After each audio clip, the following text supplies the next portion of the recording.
popular series that allow people to come back to the narrative, being excited for future episodes, allowing people to see themselves within these overpowered protagonists and the struggles that they come across throughout the series. In this video, I'm hoping to give the production history and my own perspective of what makes these series truly interesting to me.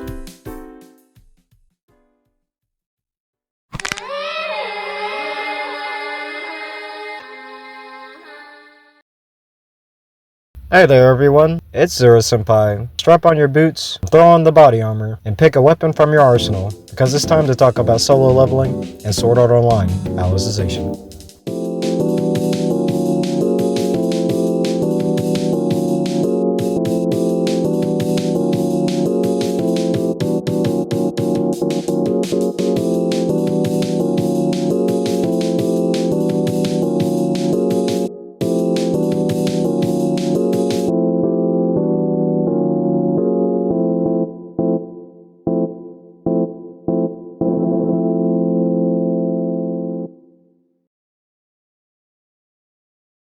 We have a standout composition being helmed by the one and only A1 Pictures. Interesting companies that I want to bring up for the unique production of Sword Art Online Alicization. Egg Firm was formed by ex-Ginkgo producer Nobuhiro Osawa. Now, this company is much like many other Japanese companies in that they are joint shareholders of a intellectual property. In this case being Sword Art Online, Straight Edge and Egg Firm being subsidiaries of Studio Bind. Studio Bind, yes, that Studio Bind, the Mishoko Tensei Studio Bind, the Onimai Studio Bind, and Studio Bind this year coming out with Flower of Azura. This studio has been quite the powerhouse for a lot of viral shows since its conception. The output for this studio and their level of exposure skyrocketing into the stratosphere gives me hope for this studio. I love Studio Bind. Their works have been quite the hot take for a lot of anime fans as of late, led by the president Toshiya Otomo. So as a joint company, there are separate shareholders that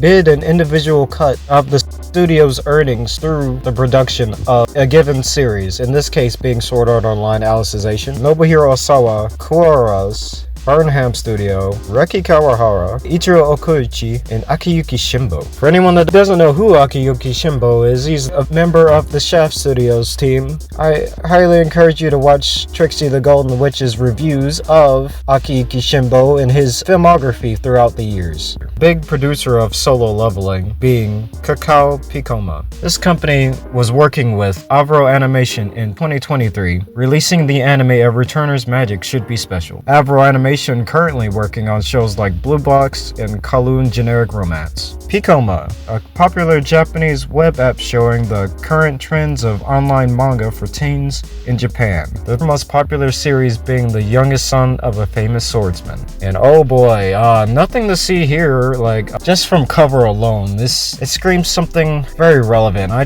can't think of it at the time. It's just going over my head. It's under my nose, right on the tip of my tongue, and I just can't quite. It looks like solo leveling. Right down to the most minute details. Who is Song Jung-woo? Where you been, buddy? Get back to your manga, my guy. Piccoma being a partner operation from the Korean Japanese app turned web comic series, then mobile game developer, and financing cash flow app Dom Kakao. I tried to say that right. Please tell me I said that right. Kakao having a history of merging with companies forming a multi-corporation with unrelated businesses. The nature of companies finding every possible avenue to conduct business to ensure their survival, wrapping a blanket over competitors, often liquidating them to avoid bankruptcy. I watched Trillion Game, and the similarities between mega corporations has me making intense revelations about economics, the tactics of a Chinese philosopher, and the drive of a starving person. Building a business model from this oddly turbulent mix. Some of the things that I'm just obsessed over lately. A few notable webgen as well as just freelance staff of A1 Pictures for solo leveling. Van Oba, Sans, Eva Koi, Hajime Nakagawa. I'm gonna butcher this name, I'm sorry. Verkrieg, Kazuma, Aaron Rodriguez, and Shibido. For the secondary key animators, Levy, Skills, Wawad, Ko, Shibido, longtime friends, Joe Amura. Sorry if I mispronounced your name. This is merely a fraction of the overwhelming number of bodies that are necessary to complete this production, but these are the notable names that I'd recognized from either the interviews or my past experience as seeing animators within the industry. Atsuhiro Iwakami, tasked with the planning of the series Lord L. Milloy in 2021, later working to plan Locus Recoil, Nier Automata, and lastly Solo Leveling. As Iwakami searches for different producers to fully realize this production he's been assigned, there are a handful of animators that have been on the radar for this studio for quite a while, so story time. Hirotaka Tokuda, working with Furuzumi Chikai and Maruyama Hirokatsu, helped direct and animate the series Asterix War in 2016. Chikai and Hirokatsu joining the production of Fate Apocrypha, working with incredible animators like Go Suzuki and Takayuki Kikuchi. Yoshihiro Kano, a director honing his skills, working his best to excite the viewer with incredible action scenes, alongside Imada Akane, Ishikawa Arai, and Takashi Sakuma on Engaged Kiss. Shiku Kiko, animation director, chief animation director, and character designer for Sword Art Online Alicization. Hiromi Oishiro, a photography specialist, acting as the ending director and unit director for Solo Leveling. Hirotaka Tokuda, episode director, storyboarder, sub design, animation director, and action animation director for Sword Art Online Alice, and chief animation director for Solo Leveling. Takayuki Kikuchi,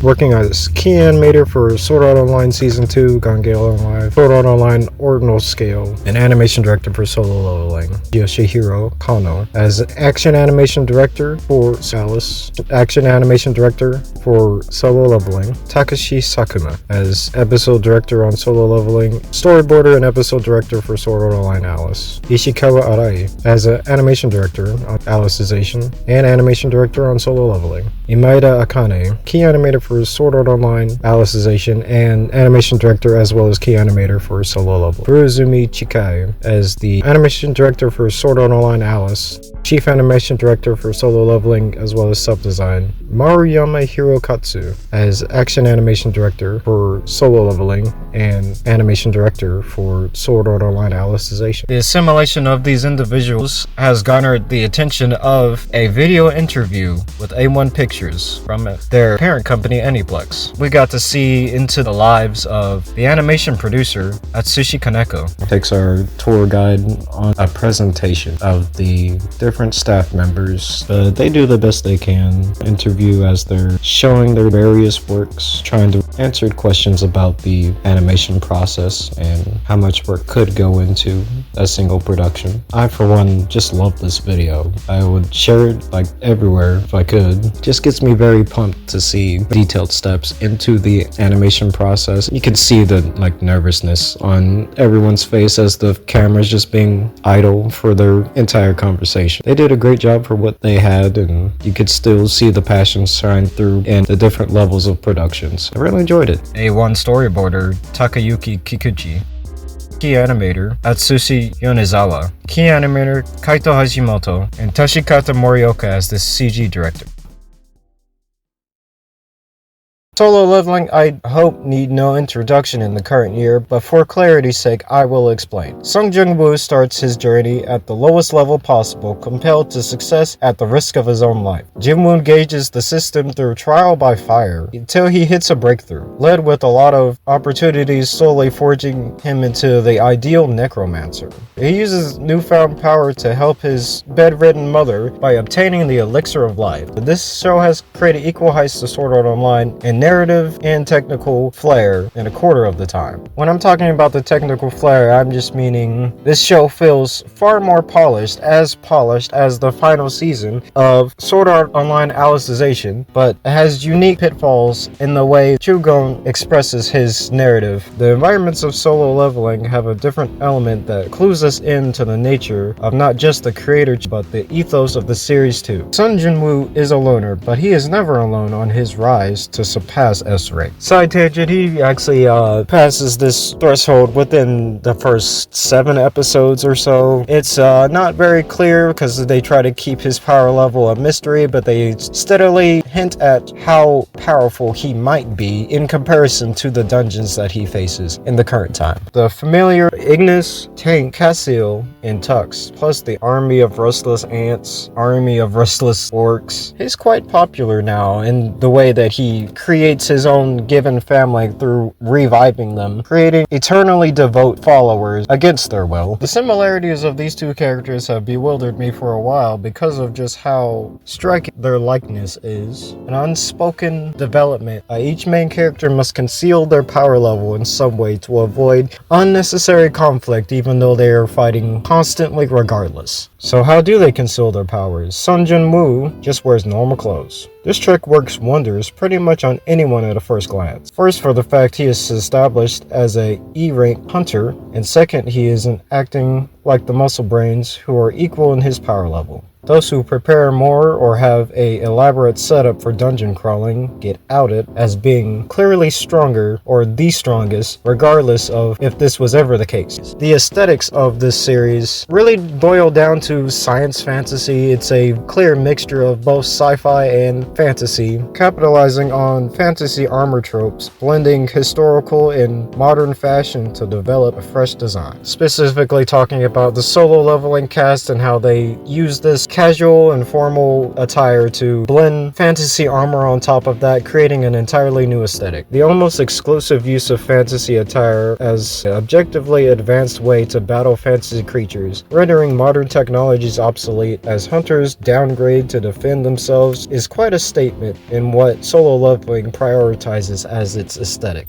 The way that the main characters progress with unparalleled strength. In both series, this game world now turned reality depends on how well they understand the system's rules to progress with little competition. I see a misconception of Sung Jin-woo and how his power suddenly gives him an edge in daily life as well as dungeon crawling. Night and day Spider-Man style transformation reads to some viewers as a completely different character. He is taller, he's hotter, he doesn't look quite as scrawny, he's more built. He big muscle man now. He don't have to hide in the shadows even though he wears plain clothes still. The ability to reason with his surroundings was a main clue into what resources he was willing to exert for his survival. All he had was slightly higher level of critical thought than his peers just to scrape by. Not to say his glow up was exactly earned though. He makes a boost from E to A in about 2 months, which is like 3 episodes. The rest of these characters have spent their entire lives up until this point to reach similar levels, but Sung Jin-woo is most definitely favored by the system and the architect. So the fact that Sung Jin-woo doesn't question the system, he just merely finds a way to boost himself up from it,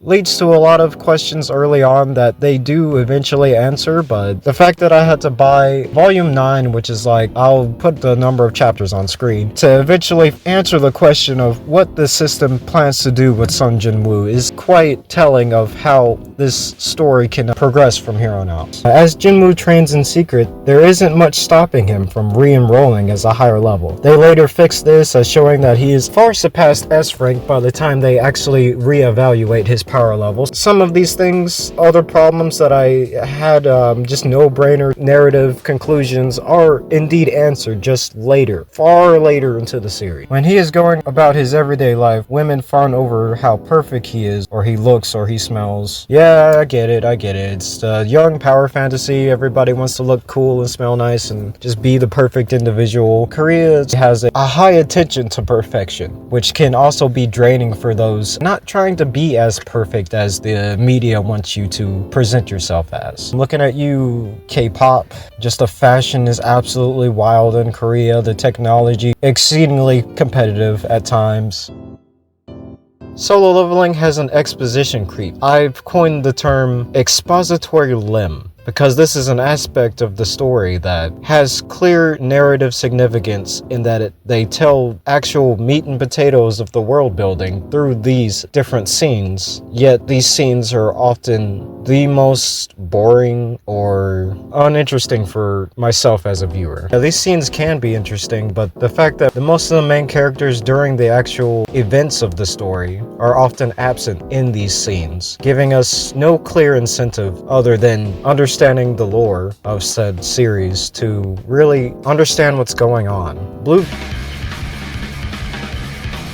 Very in common with this train of thought. We have the ex-athletes, analysts, and other high-class creative minds or business owners. They discuss and remind these key players of their roles and what it would mean for these characters to ultimately fail in their objective. It's backseating to the maximum, and it's boring if it's not actually the characters that I've spent most of the time watching in the series. I'm hoping this trend doesn't continue for future stories that try to tell even more streamlined backseats to the cool action scene. Allow me to be real for a second. If my previous videos haven't told you all anything, that I do watch indeed a lot of anime, and I try to seek out the individual creators and companies that work on these shows. To see Solo Leveling and its growing popularity, how all the new kids are actually just really obsessed with this series, it kind of turns me off a bit because of how jaded I am with the current landscape of anime. Now, I know this is definitely a me thing to have such a popular series collect my indifference over it, but I have a feeling that a lot of frequent anime watchers have a very similar thought to myself. This is to say nothing of the popularity of Solo Leveling. Yeah, I was shipping my mail at the time, and as we were proceeding with the usual structure of how to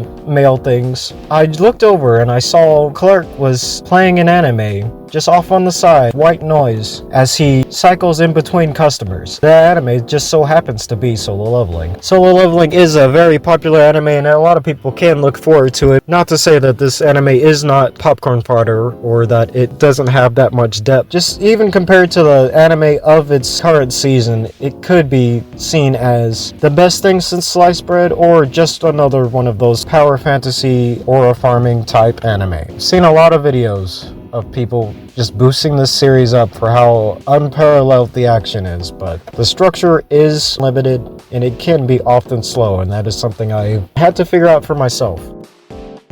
A harsh truth that I think a lot of people should be discussing more is the death of the Solo Leveling illustrator Xura. He's an incredible creative that's life has been cut short at the most exciting point in their collaboration. For any of you who have experienced a death in the family and have also bared witness to a creator that you look up to passing away, I feel your pain, and I want to acknowledge the incredible things that this illustrator has shown to us in the recent years. Talking about death is hard.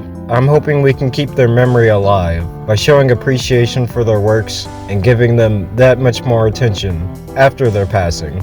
To realize the incredible heights that Solo Leveling has achieved throughout its run is truly a blessing to see, in spite of the harsh circumstances and the saddening truth. I don't know what this means for the future of the series. The staff are well aware of this disheartening fact, and we can move forward with even greater things for DICE, the company, and A1 Pictures moving forward.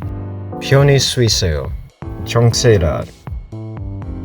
Lisa has been a staple for A1 Pictures since 2015, maybe earlier. The tradition of her musical performance is a bit underwhelming for the addition of more EDM pop feel. The only plus for me in this series was the ending by TK, not the anime TK, but Ling Tosate TK. I'm just a sucker for anything he comes out with. The songs I'm not too keen on still grow on me with time. My bias is definitely showing. The opening and ending music can often be a deal breaker for what I look for when continuing a series. Composer Hiroyuki Sawano done quite a few anime at this point. Recreators Attack on Titan, Mecha Ude, Guilty Crown, Solo Leveling, and a few others that I'm missing. Don't lose your way in your mind. We ought to be as one. Don't be afraid, my sweet child. This is the way the man was wrong. Sawano shows a routine sense of passion for these climactic moments. The level of planning for this series is quite stellar, ensuring this long-awaited manga can get a spotlight in the heights of anime exposure. That's all I got. I cringe for the first solo leveling opening. It's too much. It's too, say, millennial meme quotings type thing. Don't know what to call that, but it makes me cringe. Let's get it. Whoa. So I'm gonna have to reach a checkpoint here. I am currently recruiting future soldiers for this channel. You, dear viewer, I ask you to enlist in the Xura army. We talk introspectively about anime and the different producers that help realize these projects. If any of this interests you, leave a like and let's get back to the video. I'm a fan of Sword Art Online in 2025. Now being a fantastic time to be a fan of Sword Art Online has grown in popularity. Sword Art Online alternatively, plays with the virtual world Gun-Gale Online established for us in 2014. Expanding upon the aesthetics letting loose in a different direction, I'd like to talk more about that series at some point, but maybe in a different video. Sword Art Online Alicization has moments of catharsis in line with classic animes of that era. Competition with long-running series like that time I got reincarnated as a slime, Konosuba, Bugon Stray Dogs, Classroom of the Elite, ReZero, Fate Zero, and Familiar of Zero, along with Overlord. Depending on who you ask, the writing of Reki Kawahara was a structured set of overpowered protagonists that allowed the rise of isekai main characters in solo leveling to take over the current landscape of anime. As a writer, he is capable of blending cultures in a way that is messy. For Reki's writing has definitely grown and established new avenues for creative solutions in his current form of narrative output. Your enemies could have always been your friend. The cost of power can leave you far more scarred than you might think. The kindness you show to others or the lack thereof can act as karma for your future. Love can indeed bloom on the battlefield. Kawahara is known for rebuilding on existing ideas or rehashing his sole premise, adding embellishments to the side cast with each iteration. He creates power systems and character moments that ramp up into an epic quest to scale another tower-sized superstructure. They fight stronger enemies on each floor, often with a detour or 2 or 3, until Kirito can reach a female that himself or another member of the party have fond memories of. His emphasis for community and party-style combat is a staple for Sword Art Online. The tricky part comes from his writing fleshed-out female cast that don't boil down to a couple of traits: the strong one, the tsundere, the support, or a mixture of all three. Sometimes I have trouble telling Harem Girl 4 apart from Harem Girl 5. This becomes more apparent when the existing characters meet previous seasons worth of Kirito's polyamorous relationship. Joey the Anime Man has shown me how this looks in reality, and unnerving doesn't begin to describe it. I agree with many fans that his writing has only gotten better with time. Seeing what fun ideas he's cooked up with a science fantasy setting, or not, it could be overly edgy to the point of hilarity. The odd condition of characters breaking the system symbolized with the individual's eyes painfully bursting out of their skulls, other than this being horrifically metal. A key part of a handful of character arcs follow this needlessly cruel event. The 49 episode cluster that is Sword Art Online Alicization experiments with every style Reki Kawahara has developed after his writing of the original novel in 2006. The animation on display feels so refined that it's no surprise that fans figured this to be a finale for the series. The side cast can range from immensely quirky and capable, despite their circumstances and the foreshadowing that comes with realizing all these characters' different potentials, energies, and qualifications. This series is just so silly sometimes, like having both of the childhood AI characters friends turned foe, later becoming friends again, having a generational harem that makes him seem almost godlike, a lot less subtle throughout the series. He always has to get the big power up to defeat Big Bad and yada yada yada. It's an overdone trope that I hope could have more nuance for future series of this genre. Sword Art Online Alicization as a series, it's got me quite bottled up in a few ways, allowing me to see the flicker of great story moments that I come back to every episode. Some other moments just feel needless and drawn out. I can't help but feel like the story, people within it just allows me to reflect a little bit on what makes a good story at all. Bun Bun is an illustrator popular with A1 Pictures Productions, later changing his name in 2016 from Abec to Bun Bun. In 2018, as the character designer of Sword Art Online, Bun Bun is still known as Abec. Yeah, a little bit confusing, but hey, it is the anime industry. I don't know all the details, I'm just showing them. So who is Bun Bun? Bun Bun is an interesting character designer that has featured his works in plenty of other series besides A1 Pictures. The bulk of his work comes from Yuki Yunawa, Sword Art Online, and Izetta the Last Witch. I personally really enjoy Bun Bun's designs and hope that they can get even more exposure through other animes besides Sword Art Online. Yu-Gi-Oh is an interesting character for Sword Art Online. I've always seen Yu-Gi-Oh as a helpful companion, pretty much nothing more. He's a second-hand Kirito that becomes Kirito's sword metaphorically and literally. Just seeing the mirroring styles of Kirito and Yu-Gi-Oh throughout the OP left me feeling like this character has not actually had far-reaching narrative significance outside of his usefulness to Kirito. Bercoli was a very cool character. His time ability with his sword and just his devil-may-care attitude towards a lot of scenarios because of how powerful he was from the start is pretty good. Cheto was always obsessed with slicing things and just had oddball mentality from her journey as a synthesis knight. Ishkan was a fan favorite of mine just because of his loud and bombastic energy and the fact that he knows Muay Thai. Renly was the most relatable character to me. Staring down the face of the battlefield, his immediate reaction was to turn and run away as fast as possible. Can't say I blame him with the sheer amount of absolute monsters constantly invading the battlefield. Childelkin appreciated for his red tape around the main characters and his not so subtle control over all of the brainwashed knights that he had the disposal of. Oh yeah, Akihiko's here, I guess. What do you mean you turned into a cyborg robot that disappears on the finale of Supercomputer Base Raid? What do you mean? Security level D! Xura-fire. Cardinal was nice. She was pretty cool. Her very existence just being a derivative from the master AI, Quinella. She was a character that I was willing to be more appreciative of because of her subtle role throughout the story, but also ex machina performance that allows the heroes to escape. I appreciate the characters and what they're willing to sacrifice to ensure the main characters actually can complete their goals and save the AI system. I forgot to talk about Kirito. Kirito is a vehicle for the viewers to attach themselves to. He has a lot of moments of competency, but as he faces new challenges and meets new people, his mindset does not change that much. In his current season, it is supposed to be shown that he is already set in his ways as a good-natured individual that sees the light in all of his enemies, regardless of their current hang-ups and opposition towards him. Kirito is the cool guy that can overcome any obstacle, unless the obstacle is himself. Kawahara has an interesting approach to Kirito and Alicization by letting us ride this journey with him along the first season until episode 24, where he is forcefully yanked out of his own body, becoming what can only be described as human vegetable. This gives plenty of time for the other characters to be fleshed out and have their own struggles in the meantime, as Kirito is now disabled and has to be taken care of by his frenemy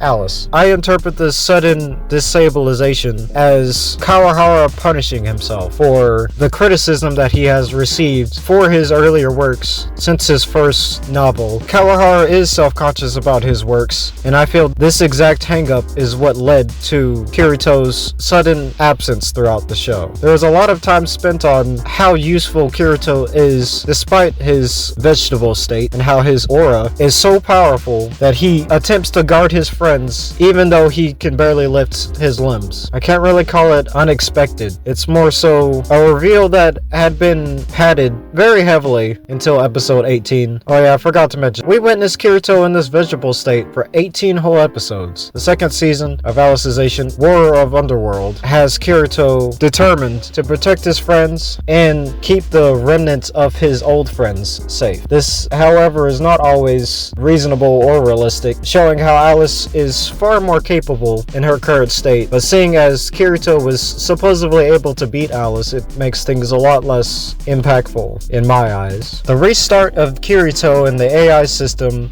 building him from the ground up from the memories of his friends, it's confusing to say the least because of how the AI logic of building his friends' memories to accumulate the self that is Kirito, while in reality most of Kirito seems to be built from his loss and his regret of harming fellow humans throughout his journey as a user of Aincrad, Gungale, and now Underworld. So let me set the scene. We got Asuna trying her best against the remnants of Laughing Coffin as they try to toy around with Kirito's helplessness, easily outclassing all of his friends until he has to swoop in to save them, activating his AT field and regaining his severed limb. And wait, that's Evangelion. What?